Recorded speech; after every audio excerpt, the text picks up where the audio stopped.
how you look. Okay. I don't want any of our people to change.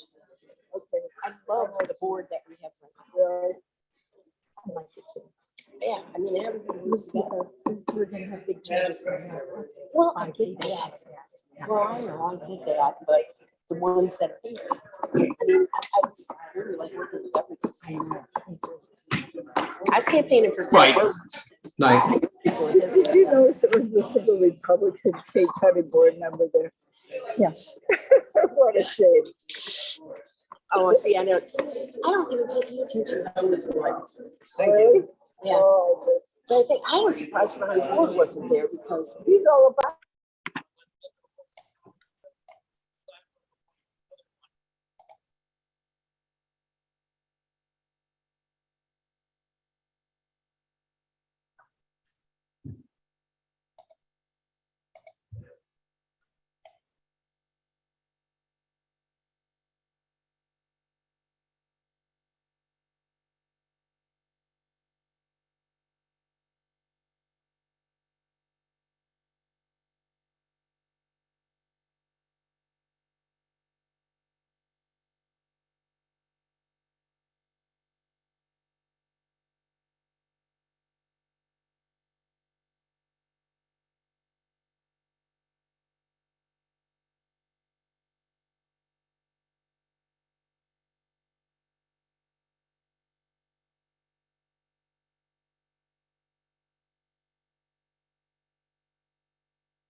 In the blouse, Are we ready?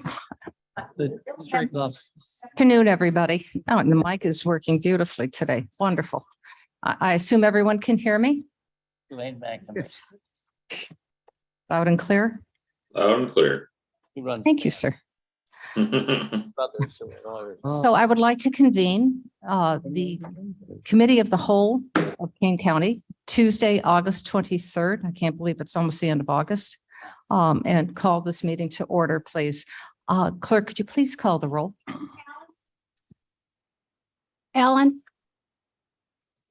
Bates, Bates here. Berman, Herman here. Brown. Davis, Davis here. Ford. Roz.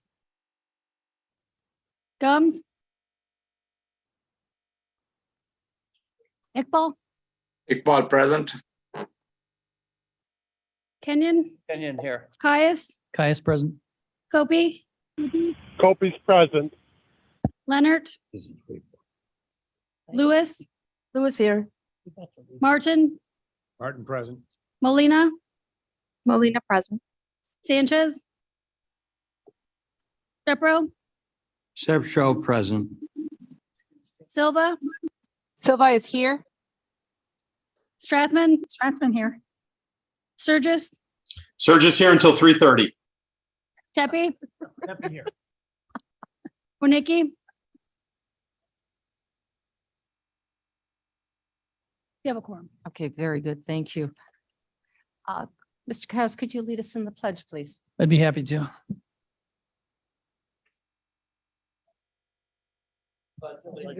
To the flag of the United States of America and to the republic for which it stands, one nation under God, indivisible, with liberty and justice for all.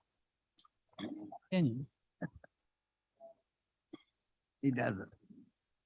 Now, may I please have a motion to approve a multitude of minutes, March 9th, April 26th, and May 24th. Deputy makes a unanimous motion to our approval of all the minutes. Very good. We've got a motion to second. No, it's a request. I believe that Oh, was request unanimous Okay, consent request. Chappie. okay. Do we have unanimous consent? Very good. Thank you, Mr. Tepe. Is there any public comment? Because we will have an opportunity to have some public input if we so choose after the presentation by our speaker.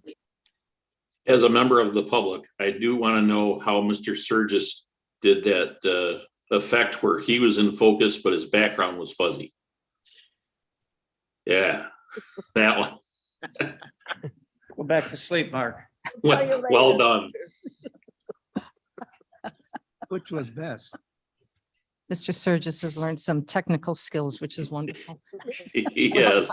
The kids were in town. What can I say? He's always fuzzy. Mark, if you want, you can have a background be the White House or the rotunda of the Capitol.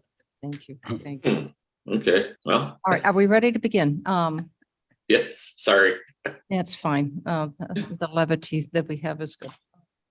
So today, starting at 9 o'clock, we had a distinguished group of panel discussion talking about the importance of workforce housing and how it can be developed here in Kane County, its opportunities and its trials, the importance of it and how we can make it happen. The reason why this meeting was convened, I think is pretty self-evident when we were talking about our own workforce here in Kane County and taking a look at what their income levels are. We're talking about people who make anywhere from about 35,000 to 90,000. And that's a large spectrum, but within that is the need for affordable housing. And I can say in all honesty, and I think all of you have had this experience, even if you're making $75,000 a year, which you would think from the county is one of our good salaries, by the time you pay for your taxes and your retirement fund, all of a sudden, and your health insurance, that dwindles down to maybe low 60s. And then you have to reach out and either pay, hopefully you have a home, but if you don't and you have an apartment, you have escalating rates that are continuing going up, especially during this time of the pandemic.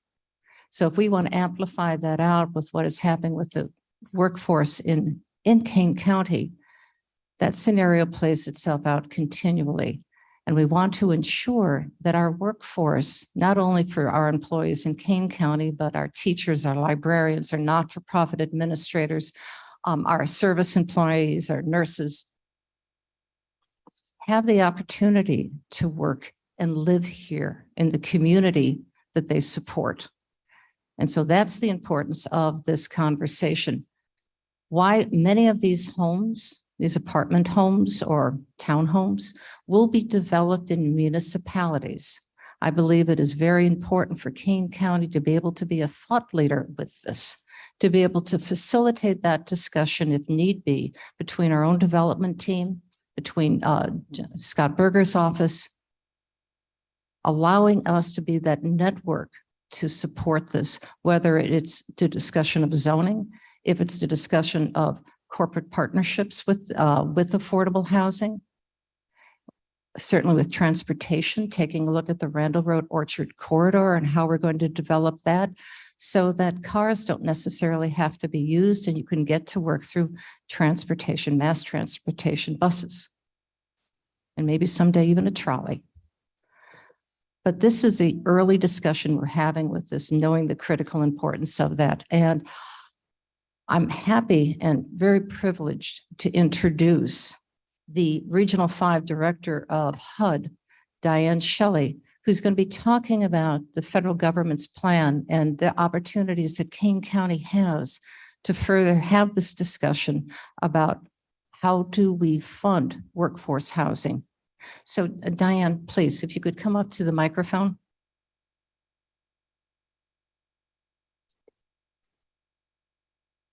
Good afternoon, everyone. Chairman Perot, I want to thank you for allowing me to address the board. Board members, thank you for your time this afternoon. And I also want to direct my thanks to the people in the audience, because I know that we have people that participated in the summit this morning in the audience, and also all around to the citizens of Kane County. Thank you for allowing me to take up some of your time today. As the chairperson stated, my name is Diane Shelley. I am the regional administrator for the Midwest region of HUD. And I'm just going to take some of you back. You probably already know this, but I just want you, for those that may not be familiar with HUD, the Department of Housing and Urban Development. I bring you greetings on behalf of Secretary Fudge. Secretary Fudge is in charge of HUD. I am appointed. I have to tell you that I am a political appointee by the Biden-Harris administration to oversee and act as support for the secretary here in the Midwest. We call it Region 5, but it's the Great Midwest. The regions that I administer surrounds the Great Lakes. There's 6 states within the Midwest region. We have Illinois, Indiana, Ohio, Minnesota. We have Wisconsin and Michigan. I think I left out Michigan. And of course, we're here in the great state of Illinois. I'm a resident of the state of Illinois, and my office is in Chicago. I bring you greetings from the entire regional staff there in Chicago, but I'm fortunate today to have 2 of my field office people with me. And I would ask that if Field Office Director Kimberly Dana, some of you may know her, if you could just stand and wave your hand. Okay. And I also have with me a young uprising program analyst, Sam Mendelson, and you're going to see more of him. Please, Sam, if you could stand also and raise your hand. Thank you. I want to publicly thank them for their service to us here in the state of Illinois.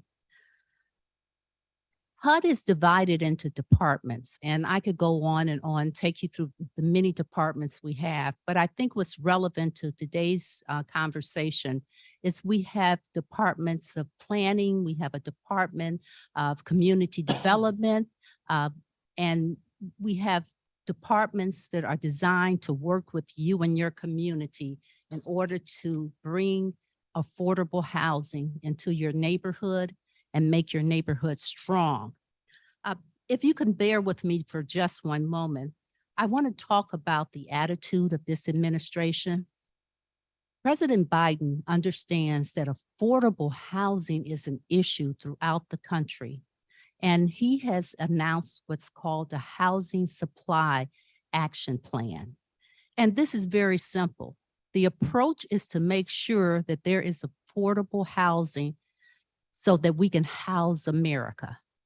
The philosophy is that housing is more than just 2, windows or front door.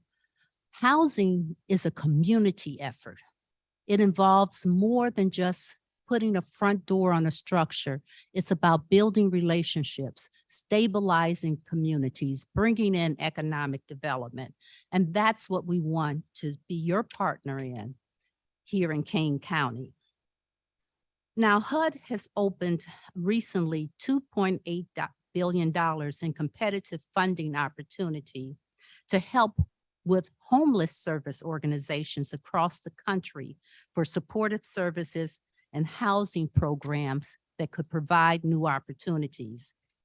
It has been expanded into tribal communities. We do have some tribal communities here in the great state of Illinois and throughout the Midwest. We have come up with $1.6 billion in formula grants here in the Midwest, including $413 million for Illinois for community planning and development, public housing agency funding, and Indian housing support. The administration's commitment is also to advancing racial equity and support for underserved communities. Now, what I would like to talk to you about today is how do you access that money? What is it within, what can Kane County do to thrive or benefit from this opportunity? Because as I said, this administration is committed to getting monies to America. We have to talk about how do we bridge the gap between those who can afford very expensive housing and those who cannot sustain themselves even where they are. I wish I had spent more time in Kane County, but I've driven through Kane County. I've seen Elgin, I've seen Geneva, and this is a beautiful community. I want to commend you on your dedication to the native grasses that you have throughout the community. I just think they're beautiful, but your population is going to age over time, and you want to keep them here. You want to make sure that they don't have to leave the beauty of this community. Their incomes will change. That's a part of just maturing. And also, as your chairperson has mentioned, you're growing your commercial industry here in Kane County. That's your tax base. And I'm not a technician. I don't know anything about taxes, but I know that communities do not thrive if they don't have commercial industry. And who runs that commercial industry? People who make wages that possibly have to locate in other communities. They cannot live in the communities where they work. Now, this is a complexing issue, and that's why you're on the board. You will make the decisions of how you address that. But I'm here today to tell you that there is monies that you can access, and the policies that you institute today will determine whether or not you benefit from the dollars that the Biden administration is making available.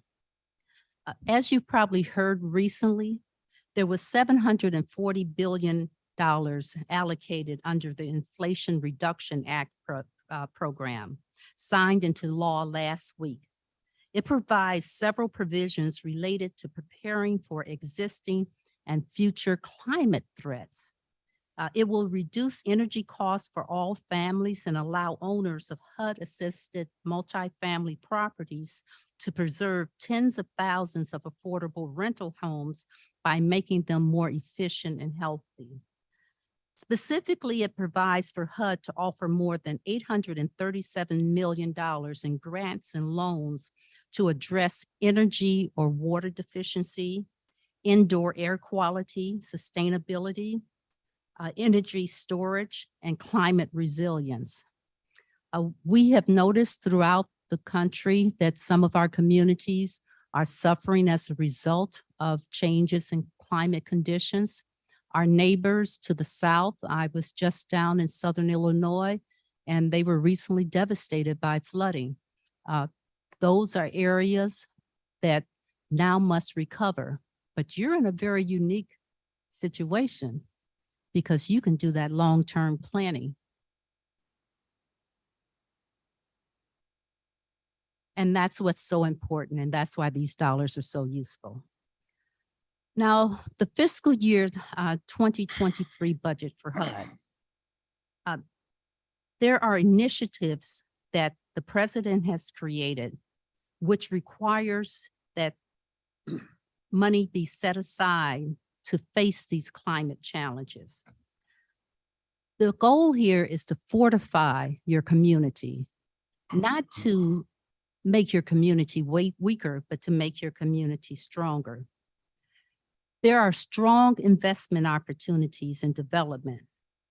The budget has nearly $4 billion allocated for the Community Development Block Grant Program to remove barriers and revitalize 100 of the most historically underserved neighborhoods in the United States.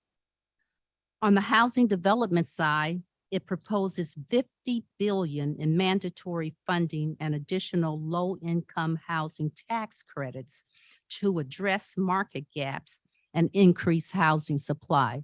I think earlier today at the summit, there was discussion regarding LIHTC. We call it LIHTC, but that's low-income housing tax credits. Thank you. Okay. And it also it includes $35 billion in housing supply fund, a new mandatory program providing grants to state and local housing financing agencies and their partners to invest in strategies to increase affordable housing.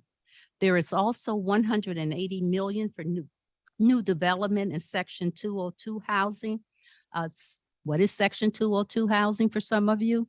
Section 202 housing and Section 811 housing is for, well, Section 202 is for housing for the elderly, what I was speaking of earlier. What about your aging population? I'm part of that aging population, so I'm very concerned about it. And then we have the Section 811 housing. That's housing for people with disabilities, because we want to make sure that everyone is part of your community. We want everyone to enjoy the beauty of this community.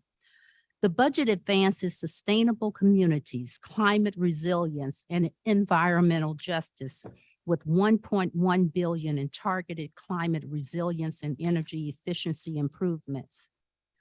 Lastly, the budget aims to continue to promote home ownership and wealth building.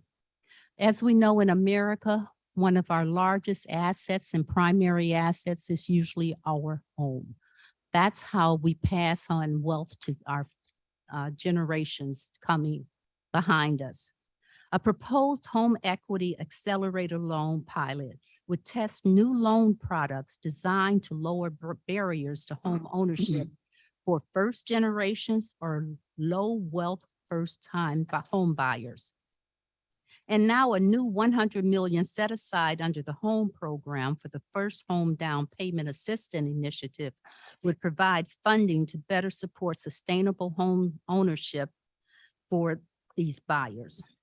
Overall, the budget that I'm discussing will help you meet your mission to provide security and stability for those who would like to live in the great King County. That is the call, is for you to come and partner with us in making sure there's affordable housing in your community to ensure your future growth. Now, I'm not shy, so I'm not afraid to talk about the elephant in the room. The elephant in the room is, well, is this the kind of housing that we should be concerned about? And I want to circle back to the statements that I made at the beginning of my presentation, that affordability is an issue throughout the country. First of all, the housing supply decreased due to many factors, part to some economic factors, others due to the recent pandemic, which impacted the building supply flow. But what can you do now? Now we're coming out of that, and here we have this window of opportunity. HUD believes that we are only as strong as our partners. Secretary Fudge has initiated an initiative called Our Way Home, our OUR Way Home. And the purpose of the initiative is to reach out to communities, to stakeholders, to developers, to not-for-profits, and let them know that we will work with them in eliminating some of the barriers to accessing HUD monies. So we are only as strong as you are. And we would ask that you look at your community. Are there any barriers in your community? And on that note, I want to also mention the issue of zoning. Today, I heard some very creative things regarding zoning. I was speaking with a representative from Elgin, and then I thought the attitude was just so unique. His attitude was, you bring me a good, solid project that I know will work, then we will work around the zoning. We'll see what needs to be adjusted in order to make the zoning work for your project. I can't think of a better attitude. And I would ask that you consider that. Maybe you and your chairperson can discuss that approach. What resulted was a project that I think we all are proud of, and that would be the Larkin Project, where you have a beautiful restoration of a structure that had been vacant for over 5 years. So I know that you have a lot of important business on your schedule, and I don't want to take up a lot of your time. And chairperson, I don't want to overextend my hospitality, the hospitality you've extended to me, but I do want you to know that HUD is dedicated to working with communities like Kane County. I think there's just so much opportunity here to make sure that your residents, the people that live in Kane County, the people that work in Kane County, can access decent, sustainable housing. There's something that I often say as I go around the Midwest. Housing, where you live, determines so much about you. Where you live determines the type of education you have access to. It determines your identity. It determines your future. So for the people that reside here and work in Kane County, think about giving them housing so that you guarantee that they have the future, the education, and the opportunities to grow with your community. I want to thank you again. Now, I apologize. I wish I could take questions or stay throughout the entire board meeting, but unfortunately, I have to rush back to the city. I have some guests coming in from across the country that I have to greet also. But thank you for allowing me to spend the morning here in Kane County. And I stand available to talk with any of you, and my staff is available at any time to answer any of your questions. If necessary, we are more than willing to come back out and address the board. Thank you, Madam Chair.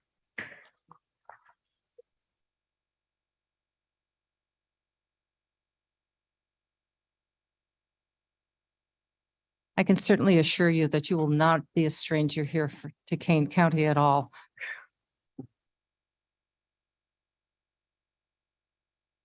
So the remarks. We had a number of our board members attend, and I'd like to open up the discussion to them so that they can do a follow-up. Mark Van Kerkhoff and Scott Berger are also going to be talking to share with you, since this is informational. And I think we'll be out of here by about 3 o'clock if we can keep our remarks succinct on what we've learned and what Kane County can do to move forward to this really critical problem. And I have to say it is a critical problem. Before I turn it over to our board members, I was talking to the director of PADS, and you may be familiar with PADS. It's an organization in Elgin that takes people off the street who are homeless and puts them into housing. And I was told that right now, and the weather's beautiful outside, they already have a wait list of 44 people who are looking for housing. And we were talking about, tiny houses, pop-up houses, some kind of housing. When the winter comes, and it will come, those people have no place to live. And where are we going to put those individuals for whatever reason? We can't judge. We have no ability to judge, but they should not live on streets. But these are the critical people, and the intent of not just addressing the critical need, which is a small subsection of King County's population. I think it's more important that we really do focus on what was once called the middle class that can no longer afford because of housing costs, because of the price of rental housing, because of the fact that it's 0.5% available in rental housing here in Kane County. Where do we put people? And do we encourage them then to move? As I've been told, many of our staff members live in DuPage County in West Chicago, or they travel out to Kendall County or McHenry County or DeKalb. And I'd like to keep them at home. So please, what did you learn? I will start with the fact that Introduce yourself. my name is Mavis Bates, District 4. I learned many things. I'm going to start with what I thought was the most striking, which is that if we want to keep our workforce viable here in Kane County, we have to have the housing that will keep them here, as you sort of said just now, Madam Chair. But there is the labor shortage is related to the affordable housing shortage. So no houses, no people, no workers, none of these entry-level workers.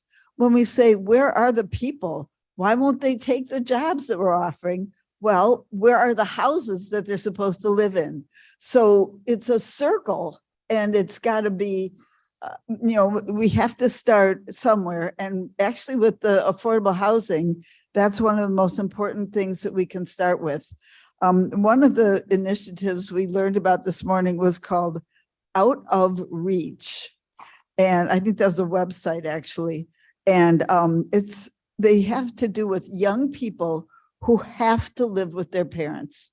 They have no choice. That means the only job that a 23-year-old can even look at has to be within, driving a reasonable driving distance from where their parents live. This is a failure to launch in our society, to not give these young adults an opportunity to go out on their own and be adults. One thing was that by my math, to afford a one-bedroom apartment in Geneva, you have to make $68,000 a year. That is why it is out of reach. Then the Kane is behind on income levels. Our income levels are not meeting the needs for housing. So it's the dog chasing his tail here. We need the affordable housing to have better jobs. We need better jobs to have affordable housing. Today, we're talking about the housing issue. We have to, I can't wait to talk to Miss Shelley and see how much money, and I know Madam Chair is good at this, how much money can we bring into our community? Let's build these houses. Let's put up tiny houses. How much would it take? Can we use our ARPA money to fund some of these affordable housing needs? I was just told yes by Mr. Seno Mendelson, right, Sam? Did he leave? Okay, well, anyway, the head of VNA, Linnea, but I forget her last name, Lindell, spoke about the terrible health impacts of unstable housing. You need healthy food. Stable housing reduces the toxins you have to be exposed to. It reduces the stress. It reduces the exposure to contagious diseases. This stable housing, I mean, I hope all of you have stable housing. I have stable housing. I'm grateful. So let's make sure that all of our people have that.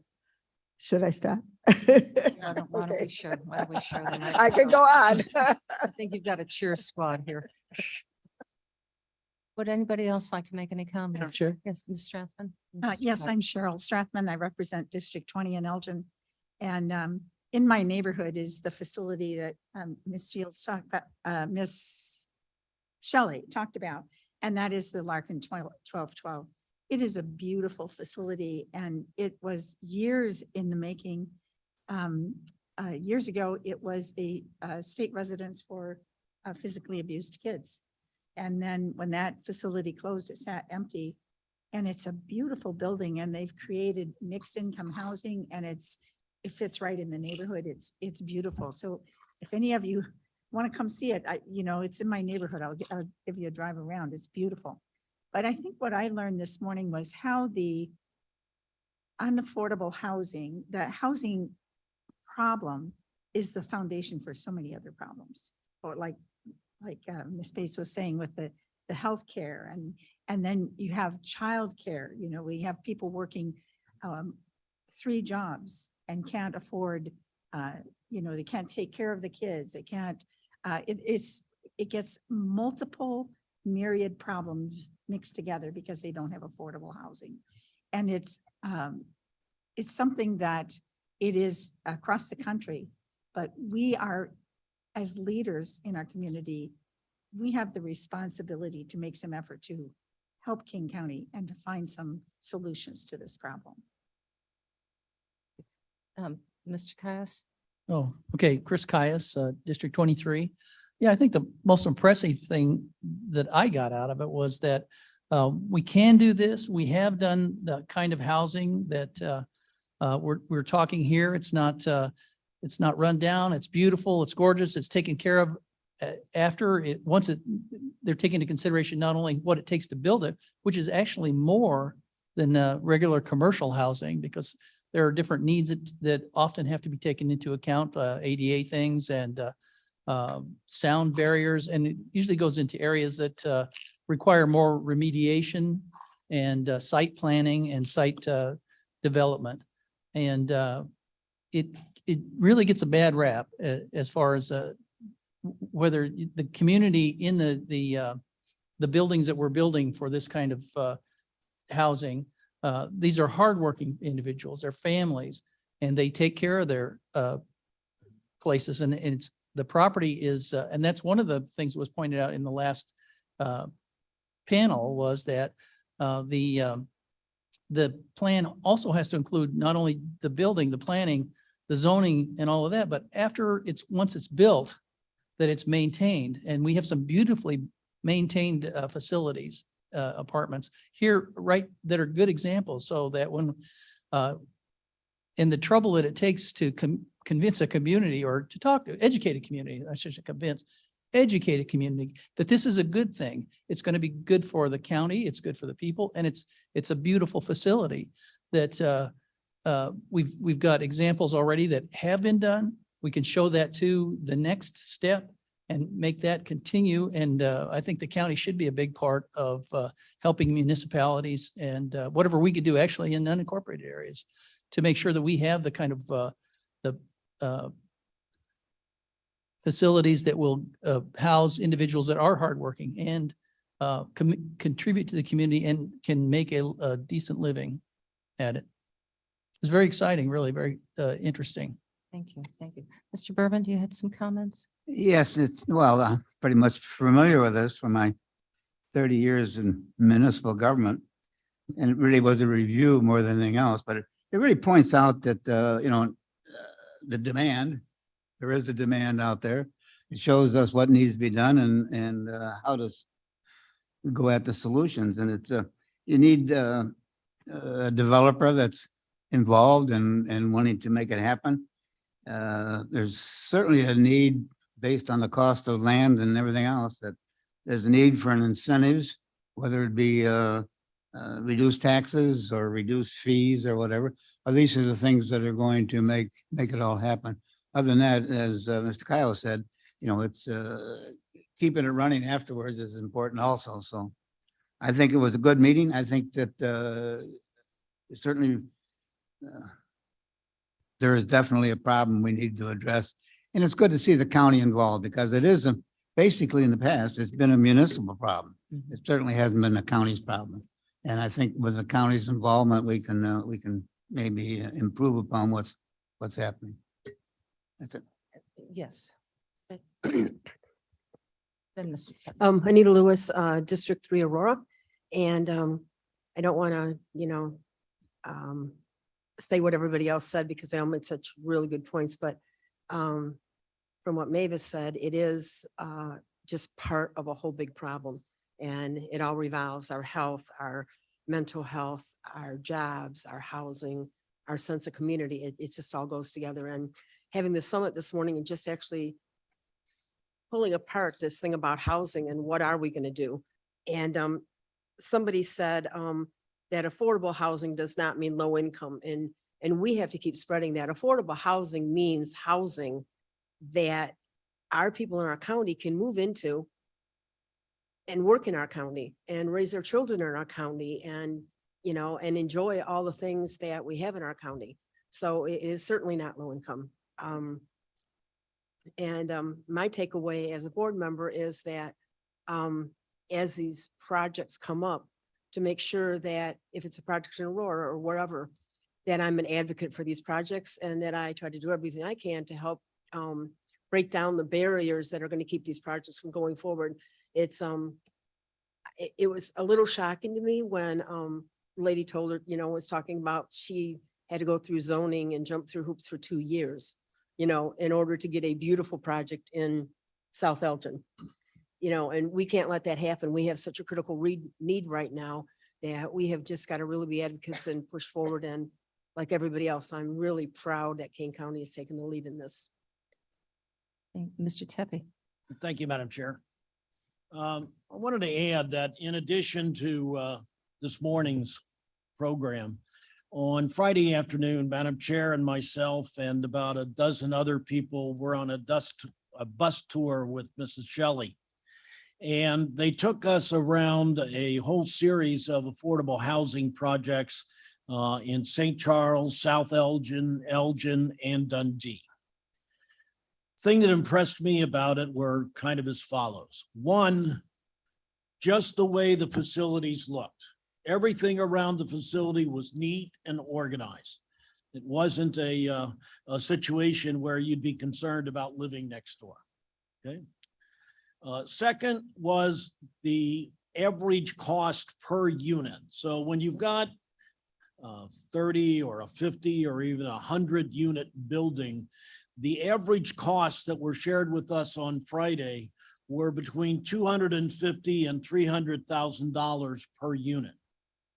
That's not a low price. That's a price where you know they're going to be putting in the kind of quality where people can live, and that particular unit will have, you know, a long lifetime, not something that's just going to be trashed in a matter of a few years. And none of these organizations seem to do that. Okay. And one of the other things I wanted to point out is that we're all concerned about NIMBY. Okay, and it happens to all of us, not in my backyard, right? That project, that's fine, but I want it over there, not where I live. And one of the things that was shared with us this morning that impressed me was the woman that had done several projects in South Elgin. The first project that they did in South Elgin took several years, and there were lots of people that were concerned about it and didn't want to have it. But then when they went to do, a few years later, they went to do their next project, one of the members of the South Elgin board said, you actually raised the value of the homes that are just adjacent to your property. So it's that kind of thing that I think will make affordable housing much more acceptable. And maybe we can shorten the time period in getting the approval process moving along. Thank you. Mr. Sturgis, your hand is up. Madam Chair, we have up at the north end in the municipalities, we've been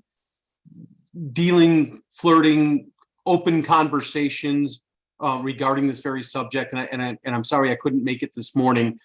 One of the interesting or kind of frustrating for me are the monikers that everybody continues to use on these, from affordable to low income to workforce to market rate. And whether we're discussing, I have clients doing this in Florida. We have some, knocking on the door right here in East Dundee. And when I looked into this, affordable or low income had like a $70,000 or $60,000 threshold on it, which was not my notion or my expectation on what would be low income. And really, I had to take a step back and recalibrate my thought process as I continued in on the conversations, and really put some of the stereotypes aside.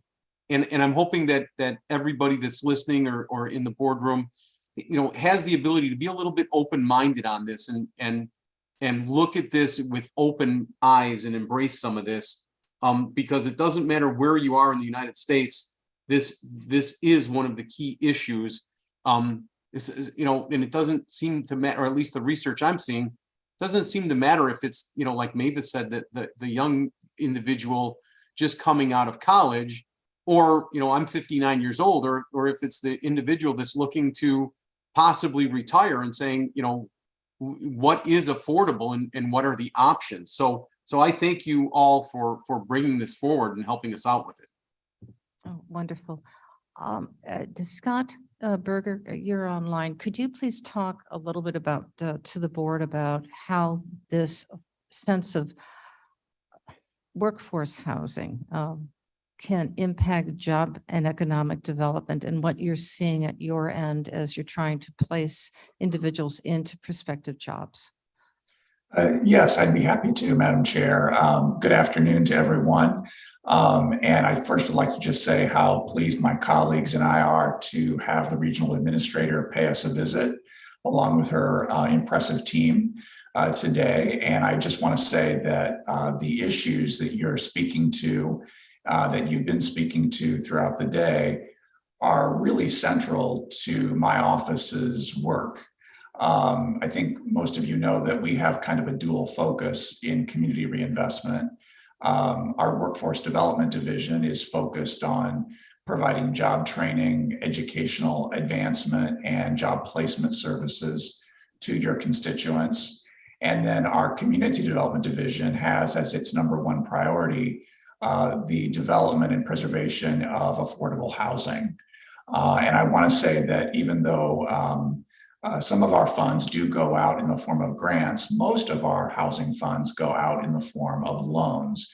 In fact, our loan pool to date is about $13.8 million right now. Those are federal funds that come to us from the U.S. Department of Housing and Urban Development.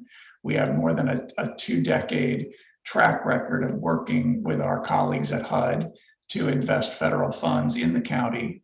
And in the case of housing, the majority of those funds do go out in the form of 0 or low interest loans that someday will be repaid to the county over time and reinvested in your housing stock.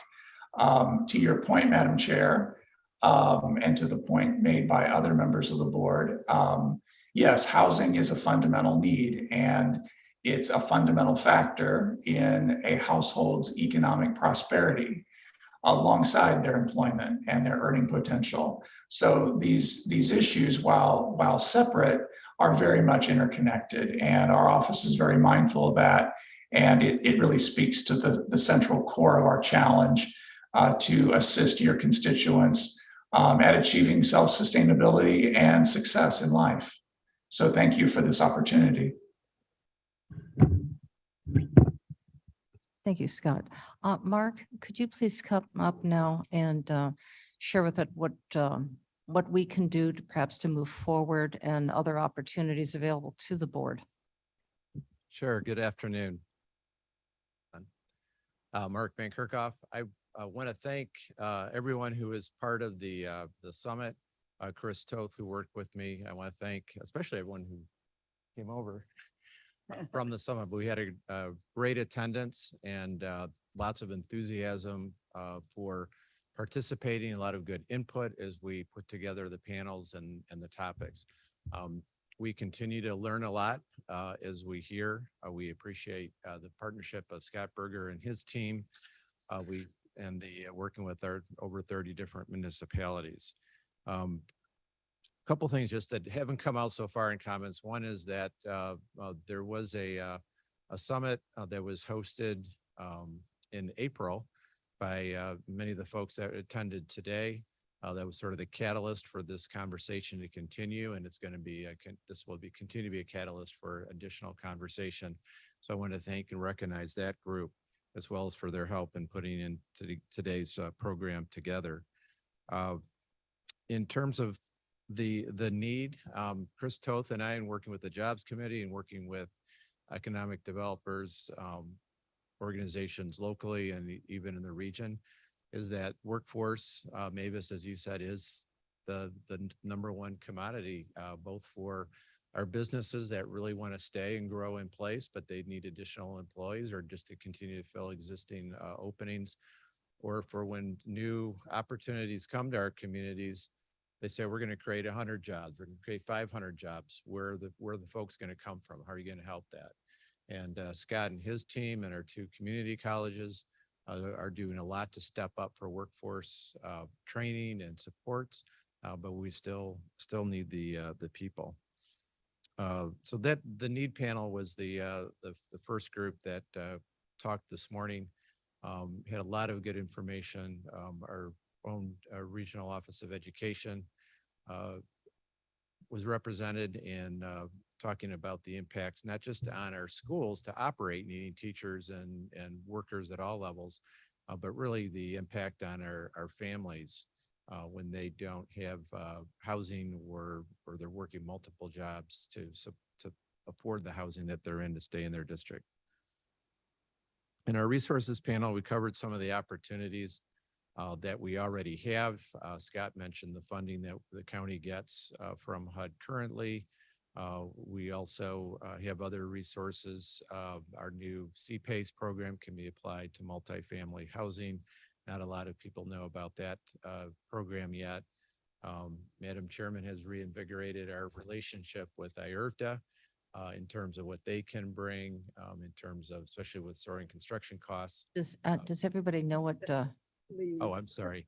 The Upper Illinois River Valley Development Authority covers a broad area of Illinois. It's a bonding authority, but the most probably best kept secret is their enterprise zone, which can be extended to specific sites. Kind of described it as a spider web, but and we've had a number of good projects, including multifamily housing, that have taken advantage of that. But a lot of people don't know about it. So that's where we can all be ambassadors to that opportunity. Some of the things that were brought up as potential solutions, you as a county board are already put in place with your last update to the transportation impact fee ordinance. You have substantial reductions in credits for projects that are either providing manufacturing jobs or have access to transportation, things that will help that overall affordability for workers living in Kane County. What you're doing with KDOT and the Ride and Kane, with allowing for work-related trips to be covered. Those are all, from what we're hearing, huge for helping that overall family expense or household expense. And then thirdly, we had a developer and community panel, and that I think our board members covered very well in terms of some of the things that we heard and learned. A few takeaways I had was for these projects to be, for our communities to be attractive for the types of housing projects that we need to support our workforce. Developers want to know, are they going to have a supportive approach, both from the staff, which I'm involved with on the county level, but our municipal partners, when we're approached by developers, and then when they do get to the political process, the approval process, are they going to have the support of board members in that process? And also the important role of community allies, organizations, churches. We'd love to see our the same business associations that are saying we need workers be part of the solution for, we need housing for the workers, recognizing that need and supporting that in our communities. We heard about how other services that can be provided that makes that household successful in their housing are important as well. We also heard, and I've learned in this process of putting this together, some of the really good things that are happening in our communities already. Geneva, South Elgin, Aurora, Elgin, you were on the tour, you saw more of that. So I think there's a role for the county board and Kane County Connects and for all of us to be marketers, so to speak, or ambassadors for those good projects, showcase those. One of the developers on the panel commented how they go through this long approval process and they get it built, and then they don't hear anything from the neighbors, from the community, because they're just operating and doing well. But I think there's an opportunity for our communities to celebrate not just the ribbon cutting or the groundbreaking, but to celebrate the ongoing successes as a way to promote the need for more.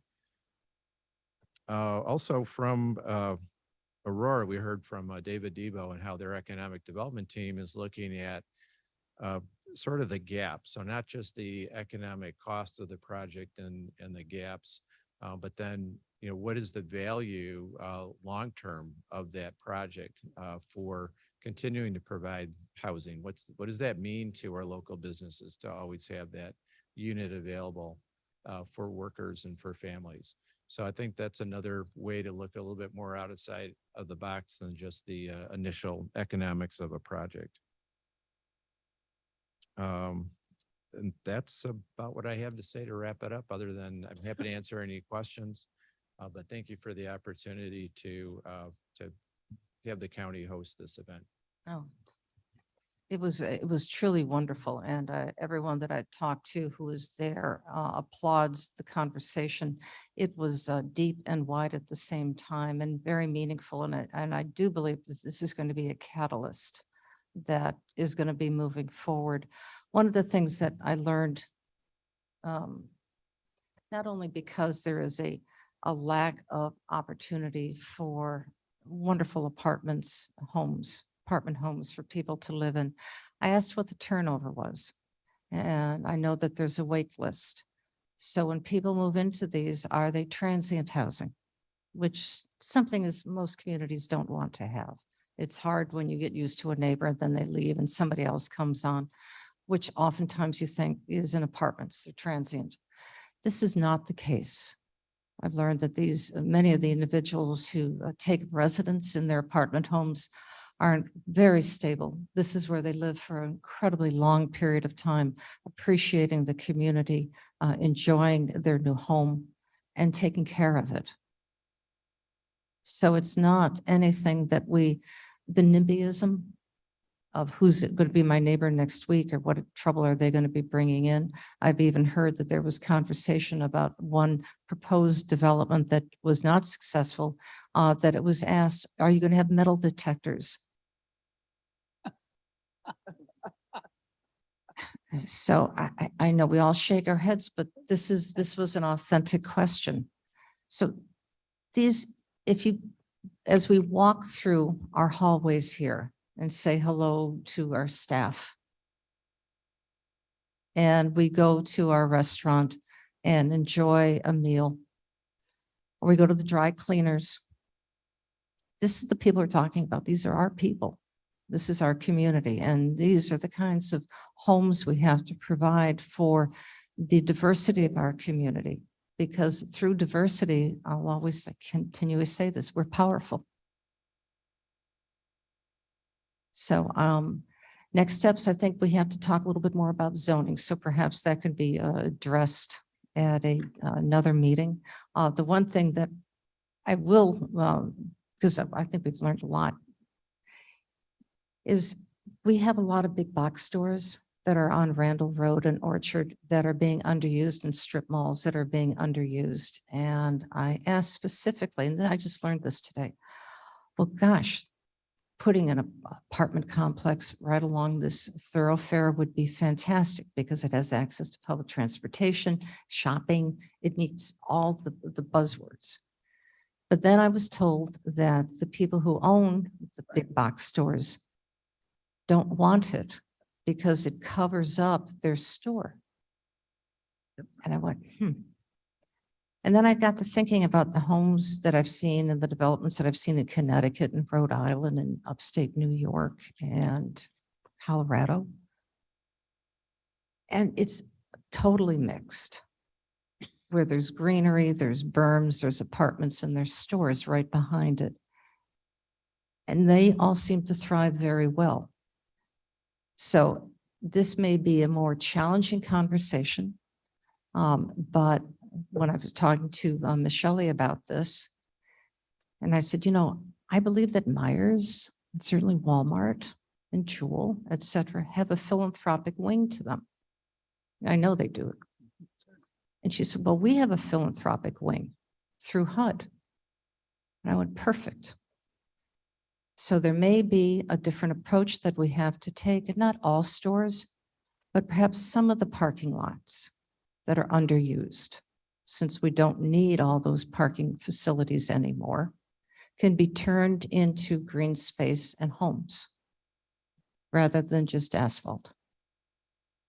It'll be a little bit more challenging conversation, but I do think that this board is up for that challenge and certainly up for that opportunity.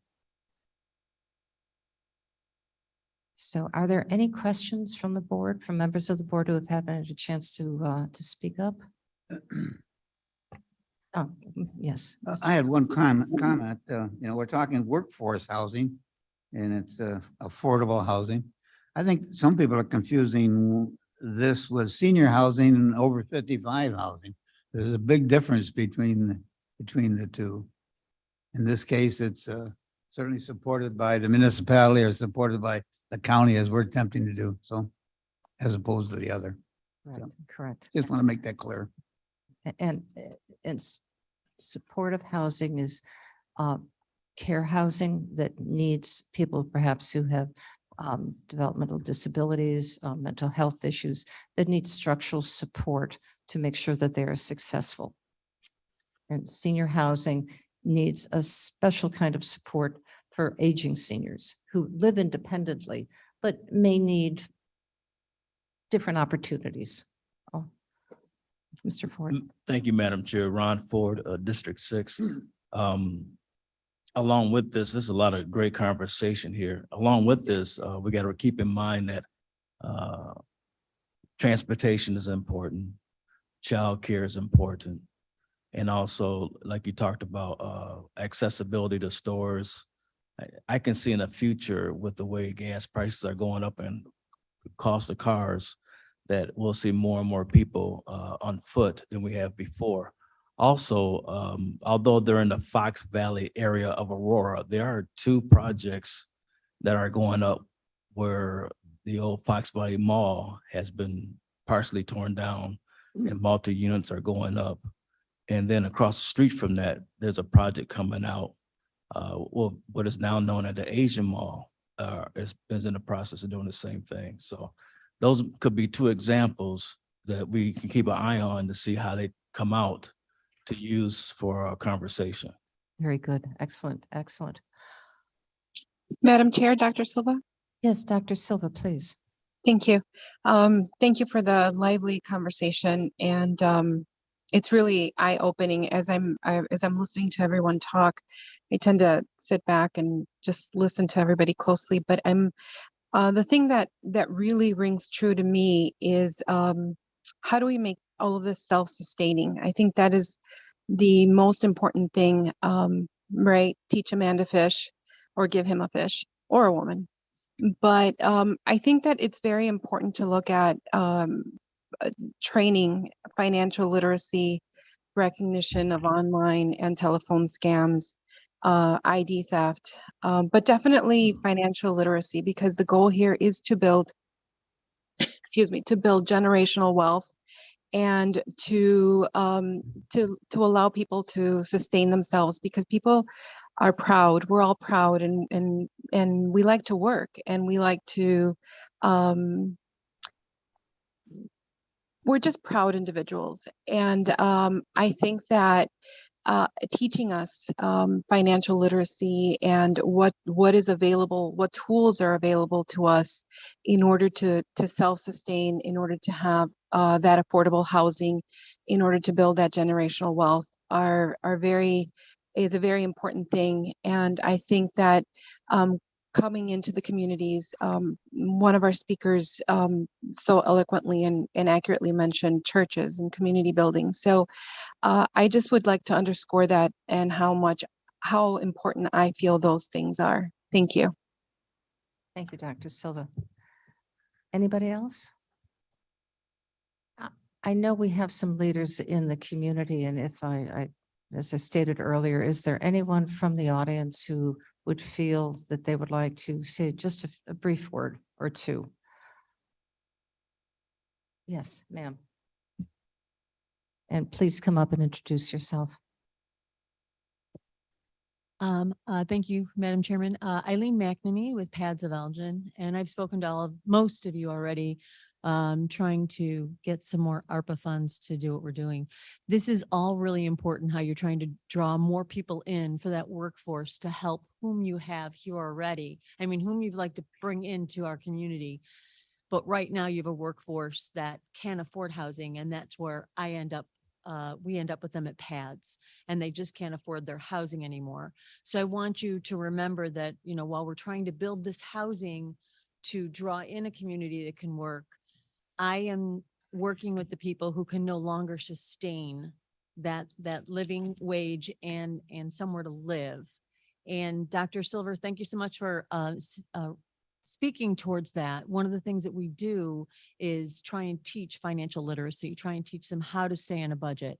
But it's really difficult where you're deciding, am I feeding the kids, getting the gas, but I got to get to my job. It's important too, as well, as we go forward, that I know that some places, they just don't have the ability to house families. And I think that that's a major concern of mine right now, to try and stop the damage that happens. Children living in a shelter, and their those experiences, they carry them with them throughout their life. And so as we're making all these discussions, I want to make sure that everybody is remembering it's not just the families or the adults that are stuck with it. It's the children that now carry this forward with them to their next place, and trying to maybe see what we can do to stop it sooner than putting them into a shelter. Where can I house someone? And right now we all know I think we jumped maybe a half a percentage point last time we talked at our rapid rehousing meeting to 1%, but 1%, that half percent isn't going to help us enough. And especially when you're talking about somebody who's homeless, who doesn't have, you know, the credit score to get into an apartment complex, and how overly taxed the system is already at this point, that we need to make sure that we're making enough affordable housing to help these people transition into better, more permanent supportive housing, or better housing that they can have for a lifetime, and experiences that will be great for children, as opposed to what they're unfortunately experiencing in the world right now. So thank you very much. Thank you. Yes, please. Hello, I'm Lori Baker. I am with the Association for Individual Development, or AID, and I'm so excited about these conversations and what action is going to come out of them, because we can all talk a lot, but it's taking the action that's the hard part. So look forward to assisting with that. I just want to remind people that there are a range of affordabilities, and many people who would love to be hardworking but are unable to be because of their disability, right? So people with physical, mental, or intellectual and developmental disabilities may not be able to work the number of hours that might sustain a household, or even get them closer to sustaining. So as we continue to talk about affordability, there needs to be that range of affordability, including support, and including accessible units that are affordable. And so this is a giant issue within the affordability arena, is that there are lots of requirements on how many accessible units you have, but very few people with accessibility needs are actually able to access those units at the time when they're available. So I'm just thinking about ways that we can enhance and improve access to affordable accessibility features within affordable units is another key component for people with disabilities, physical disabilities, auditory, or sight challenges as well. Thank you. Question, please. Sure. Ms. Baker, would you say that we need more percentage of accessible units when we build? There's a lot of issues. It could be a whole panel on it, talking about accessibility challenges. But yeah, there's always need for more accessible units and a better process for matching people, helping people that need those accessibility features access those units that exist that have accessibility features. Okay. Thank you. And transportation. Yes. I think this will be our last speaker, please. By tomorrow. I'm Megan Nolan. I work for the. Megan, can you put the, Oh, I'm short. there you Sorry. go. I work for social services at the Elgin Police Department.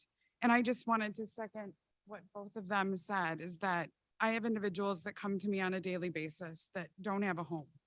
And we have a form that has all of the locations within the Elgin Police Department that we can send them to. But every single one of those locations is filled. And so every day I have to look at them and say, I'm sorry, these are the places that I have for you, but none of them can keep you. We work with pads, we work with everybody. And it's every day I go home and I look at my house and I'm thankful for my home. I live here in Geneva. I'm very lucky. We're also a small business owner. And so due to COVID, if we were to sell our house right now in Geneva, we wouldn't be able to afford our house in Geneva. So if that tells you anything right now as to what your community here that everybody talks about, it's beautiful. It has all of these amazing things, right? If I sold my home, I have 2 boys that have already gone through our school district. I have 2 kids, a daughter and a son that are currently here, still being educated.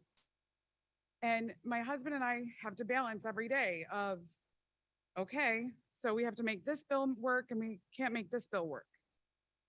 Prior to COVID, we did well. We did really well. And we enjoyed having our small business and providing for our children. After COVID, I can tell you it's hard.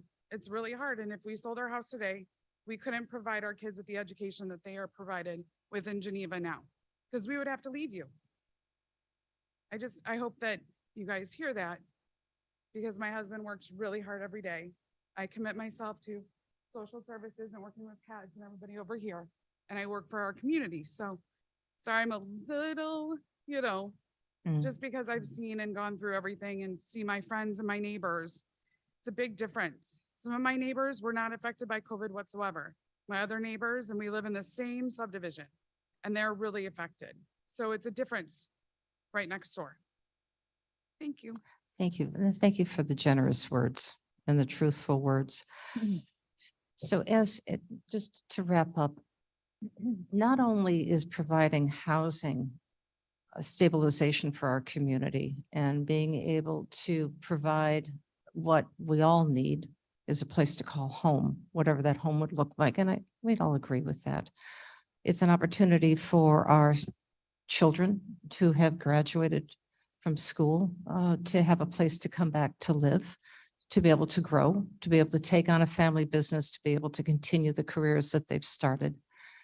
But also simply the development of building, of construction, of laying concrete, of supporting and buying timber or processed wood or metal that's happening is economic development unto itself. So as we have housing starts, people work.